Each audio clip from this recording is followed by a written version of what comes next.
जय श्रीमन नारायण गुरु जी। जय श्रीमन नारायण। कथा के दौरान गुरु जी बताए जाते हैं जैसे कि गुरु और भगवान, हाँ, अंतर। तो मेरे ख्याल से गुरु और भगवान में कोई अंतर नहीं है।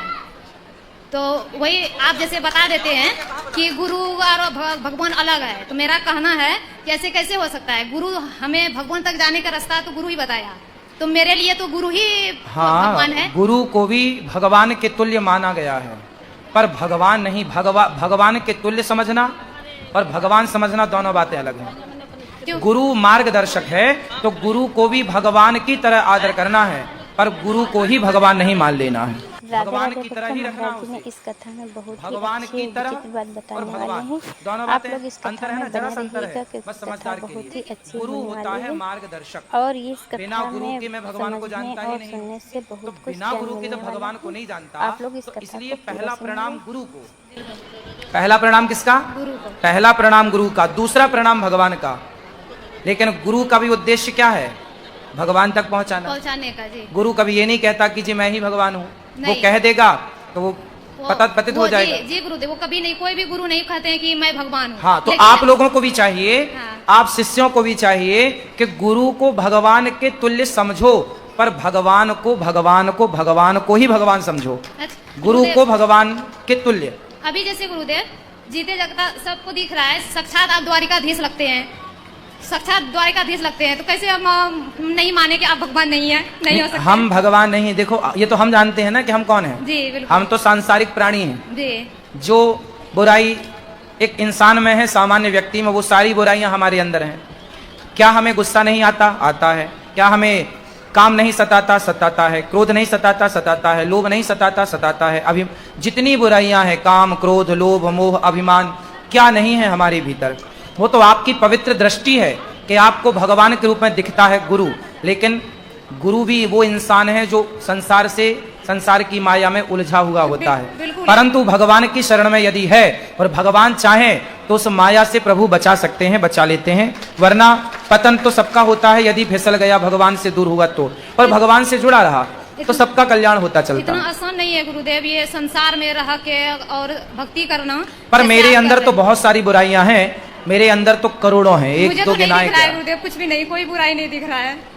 कैसे इतना सहनशील कैसे बने? मुझे भी थोड़ा सा वो दीजिए ज्ञान, जो कि एक कहावत सुनी आपने, दूर के ढोल सुहावने होते हैं। जी बिल्कुल। जब आप कभी कभी गुरु जी को देखते हैं, कभी कभी आप दूर से देखते हैं, गुरु भगवान के तुल्य होते हैं। मैं खुद अपने गुरु जी को भगवत तुल्य मानता हूँ। अब तो हमारे गुरु जी भगवत धाम चले गए, लेकिन जब तक थे, और आज भी ये भावना है कि हमारे गुरु जी ना होते तो हम होते ही नहीं, मतलब होते तो कुछ और सांसारिक कार्यों में लिप्त होते। तो गुरु जी ने ही उठा करके वहां से इस राह तक पहुंचाया, प्रभु से परिचय कराया। तो भगवत तुल्य तो गुरु जी हैं। लेकिन हम तो अपनी बात कर रहा हूं कि मैं तो सांसारिक प्राणी हूं। मैं अपनी बात कर रहा हूं, मैं सांसारिक हूं। मेरे अंदर कुछ विशेष नहीं। आपके अंदर जो है उससे भी कुछ कम मेरे अंदर कुछ होगा, ज्यादा कुछ नहीं है। आप देखो ना, मैं तो आप लोगों को बहुत महान समझता हूं। आप में से कितने लोगों ने बिहारी जी का दर्शन आज किया? देखो, आप लोगों ने आज दर्शन किया, शायद कल भी दर्शन किया हो, शायद कल भी करेंगे। लेकिन मुझ जैसे अभागी और पापी को देखिए कि आप तो 1000 किलोमीटर दूर से आए, 500 किलोमीटर दूर से आए, और आपने आकर के रोज ही दर्शन किया बिहारी जी का। हम तो यहाँ रह के भी इतने बड़े पापी हैं कि यहाँ रह के भी दर्शन नहीं रोज कर पाते। तो अब हम कैसे मान लें कि हम आपसे श्रेष्ठ हैं? हमें तो लगता है आप लोग सबसे अधिक श्रेष्ठ हैं कि इतनी दूर से आकर के भी रोज भगवान का दर्शन करते हैं। राधे राधे गुरु जी। जी। गुरु ब्रह्मा गुरु विष्णु गुरुदेवो महेश्वरा गुरु साक्षात परब्रह्म तस्मै श्री गुरुवे नमः। मेरा एक प्रश्न है, आप में इतनी सहनशीलता कैसे है? कहाँ है सहनशीलता? आप इतनी माँ की सेवा कैसे कर लेते हैं? हम कहाँ करते हैं? भगवान जी कराते हैं तो सब होता है। हम कुछ नहीं करते, भगवान ही सब कर रहे हैं। उन्होंने हमें और आपको ना निमित्त बना रखा। जैसे हनुमान जी लंका गए, तो हनुमान जी लंका नहीं गए, राम जी ने हनुमान जी को लंका भेजा। और भेजा ही नहीं, अपनी अंगूठी देकर भेजा, और अंगूठी ही नहीं, अपनी शक्ति। अब हनुमान जी में इतना बल थोड़ी था कि वो समुद्र को छलांग लगा के पार कर जाएं, लेकिन वो बल तो राम जी ने दिया, राम के बल से गए। ऐसे जो हो रहा है वो मेरा कुछ नहीं है, वो सब भगवान करा रहे हैं, सब लोग चाह रहे हैं, हो रहा है। राधे राधे गुरु जी। जी। प्रभु हम तेरे गुण गाते, हाथ जोड़कर शीश नवाते, खुश रहो। पढ़ना लिखना हमें सिखा दो, सीधी सच्ची राह दिखा दो, उस पर हम आगे बढ़ते जाएं, तेरी कृपा अगर हम पाएं। खुश रहिए, खुश। महाराज जी, गुरु जी मुझे 2-3 सवाल है महाराज जी। बोलो। पहला सवाल यह है महाराज जी, जो कंठी माला हम जब पहनते हैं तो बोलते हैं जो खानदान में नहीं पहना है तो नहीं पहनना चाहिए। अरे खानदान में नहीं, खानदान में कोई सच नहीं सब बोला। मांसाहारी खाता है गुरु जी। खानदान में कोई सच नहीं बोला तो आप भी सच नहीं बोलेंगे क्या? बिल्कुल। खानदान आप माला भी पहनो तुलसी की और सही राह पर भी चलो, कोई दिक्कत नहीं। और गुरु जी मांस खाने वाले आए हैं क्या कोई? महाराज जी ये बच्चे लोग पातर है ना, तो मेरा सास बोलते हैं जो मतलब माछ मछली छोड़ा दिया इसीलिए पतला हो गया, इसको पापा दिया भी बोलते हैं। जो तुम सास आई है आपकी? नहीं सास नहीं है, सब खाते हैं गुरु जी। पति आए हैं? पति आए हैं। बात कराओ। आओ, इनके पति कहाँ हैं? मायके में भी गुरु जी सब खाते हैं। अरे इनके पति कौन है? हाथ उठा लो। अरे लाल यहाँ आओ, इस तरफ से घूम के जल्दी, फास्ट। पति माछ मछली नहीं खाती है, थोड़ा हाँ। जल्दी आओ। पति मांस नहीं खाते, अच्छे हैं आपके पति, बस शराब पीते हैं। हाँ सब कुछ खाते हैं ये सब। जल्दी आओ, यहाँ जाओ, उनको माइक दो, यहाँ फास्ट। अबे फूल खर्चा करते हैं गुरु जी। कैसे? यही सब में बोलते हैं बचाने के लिए। तो कितने रोज पीते हैं? पीते नहीं है, खाते पीते हैं, खैनी गुटखा। खैनी गुटखा। आप बात कराओ। राधे राधे गुरु जी। क्या नाम है आपका? शंकर। संतन? शंकर। शंकर। तो शंकर जी काहे तुम मांस शराब पीते हो? पहले करता था, अब नहीं करता। आप कब से नहीं पिए? आखिरी बार कब पिए थे? दिसंबर में पिया था।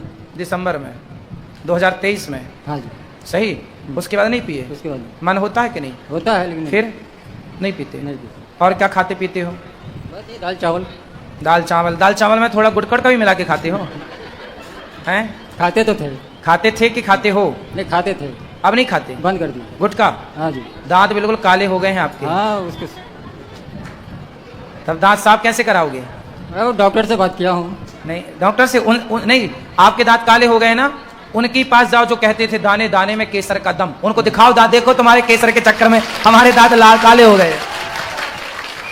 उन्हीं से बोलना कि तुम ही साफ करके दो, है ना? हाँ जी। गुटखा खाना सही है? नहीं सही नहीं। और क्या बीड़ी पीते हो? नहीं। सिगरेट? नहीं। गांजा? चिलम गांजा पीते हो? अच्छा, पीता तभी था। दुबले पतले हो। गांजा पीते हो? पहले पीता था। सब पहले ही करते थे, अब क्या करते हो? अब बंद कर दिया सब। सही बताओ। पूछ लो। पत्नी बताओ, इनकी पत्नी। डॉक्टर से दिसंबर में दिखाए थे, डॉक्टर बोले इन्फेक्शन हो गया है ना, ये खाते पीते। तो अभी गांजा पीते हैं ये? आप पीते हैं थोड़ा, हम देखते नहीं है गुरु जी, लेकिन आत्मा जाने। तो ये कह तो रहे हैं कि हम नहीं पीते। कहते रहे ऐसा ही बोलते हैं छोड़ देंगे सब कुछ, लेकिन नहीं छोड़ते। भैया छोड़ देना, देखो आपका शरीर बिल्कुल दुबला हो गया है। इसको माँ बोलती है जो मांस मछली छोड़ा दिया है इसीलिए है दुबले पतले, बच्चे दिया भी बोलते हैं, इनको दिया भी बोलते हैं। देखो हम तो मांस मदिरा नहीं खाते पीते, फिर भी देखो शरीर ठीक है, कुछ दुबले मैं पतले बोलूं नहीं है। तो घर में कलह होता है गुरु जी। बेटा मांस नहीं और शराब नहीं, और हर गांजा सबसे घटिया चीज गांजा है, ठीक है? शराब गांजा सब गंदी चीजें हैं। अच्छे से बनो, देखो आपका शरीर बनाओ, बढ़िया खाओ पियो, बच्चों का भविष्य आपसे जुड़ा हुआ है, आप हैं तो बच्चों का भविष्य अच्छा है। बीमार हो जाओगे तो फिर कौन दवाई कराएगा? कहाँ जाएगा आपका परिवार? बिखर जाएगा। और गुरु जी लड्डू गोपाल रखे हैं हम घर में, तो पूजा करते हैं, लेकिन घर में ये सब बनते हैं। और अपनी माँ को समझाना कि किसी हत्या काहे करती है मछली? बोलते हैं तो बोले सब खा रहे हैं, से बोलते बोले सब कहाँ खा रहे हैं? हम थोड़ी खा रहे हैं, बोलते ये सब भक्त लोग खाते थोड़ी खा रहे हैं। हमको बोलते हैं तुम छोड़ दियो तो सबके छोड़ाना चाहती हो, उससे बोलते हैं। हाँ तो बोले हर सबको छोड़ देंगे, क्या बुराई है? मेरे मायके में भी मेरे भाई इतना खाते पीते हैं, मैं अपने भाभी को बोलती हूँ कोई गुरुजी ले जाएंगे, तो मेरे भाभी बोलते हैं जो यहाँ पर नहीं जाएगा, जिस पर छोड़ा देंगे, यहाँ पर बिना पति नहीं जाएगा। मेरे भाभी भी बोलते हैं, मेरे भाई खूब खाते पीते हैं। तो भाभी भी खाती है मछली? हाँ खाते हैं, मुर्गा भी खाती है, सब कुछ खाते हैं। हाँ बिकंदी बहुत गुरुजी, लेकिन खाते हैं। तो मतलब सब खा जाते हैं? सब खाते हैं। सब तो मायके में तो खूब चलता है, थोड़ा ससुराल में तो सब चीजें तो कुत्ता खाता है। लेकिन लाइव सुन रहा है गुरुजी। भाई सब चीजें तो कुत्ता खाता है, और यदि आज का इंसान सब चीजें खाएगा तो फिर कुत्ते में और इंसान में अंतर क्या रहेगा? मेरे बड़ी वाली बहन है, वो छोड़ दिए है सब कुछ, वो समझाते हैं तो मेरे बहन सुनो, से लड़ने लगते हैं। अब आप मायके जाओगी तो आपकी भाभी कहेगी लो मेरी शिकायत करके आई है। नहीं खाते हैं, भतीजा भी लोग के ज्यादा मन होते हैं खाने के लिए, तो वो भी खाता है? सब खाते हैं वो गुरुजी। तो खाएगा। मायके में सिर्फ मेरा बहन नहीं खाती है, बड़ी वाली बहन, नहीं तो सब खाते हैं, बच्चे लोग सब खाते हैं। तो आपकी बड़ी बहन मायके में रहती है? बड़ी बहन के यहाँ थोड़ा कुछ दिक्कत है तो इसीलिए यहीं पर रहते हैं। अच्छा, पति साथ नहीं रहती क्या? हाँ रहते हैं साथ में। तब वो भी मायके में रहते हैं? हाँ मायके में, लेकिन घर अलग बनाए हैं गुरुजी। अच्छा, हाँ घर अलग बनाए हैं। फिर ठीक है। और गुरुजी मैं आपको मतलब ये अथी एक बोरी सीमेंट का सहयोग करना चाहती हूँ। वाह, बढ़िया, अच्छा विचार है, भगवान आपको सुखी रखे। ठीक है गुरुजी, राधे राधे। राधे राधे। राधे राधे गुरुजी। जी, मेरा प्रश्न कुछ नहीं है, आप मुझे आशीर्वाद दें। मेरे 2 बेटे हैं, जिसमें से एक बेटा सेटल हो गया है, लेकिन एक बेटे की भी नौकरी नहीं लग पाई, तो बस अब आशीर्वाद दे दीजिए बस। हो, राधे राधे गुरुजी। खुश रहिए। आज जी आपके चरण में मेरा चरण स्पर्श है। मैं छत्तीसगढ़ से आया हूँ, मुझे कुछ नहीं चाहिए, आपकी आशीर्वाद चाहिए और हमारे परिवार सब कुशल रहे। सुखी रहिए। जय श्री राधे। मैं ग्राम तिनोनिया से बाबूलाल जी के साथ आया हूँ।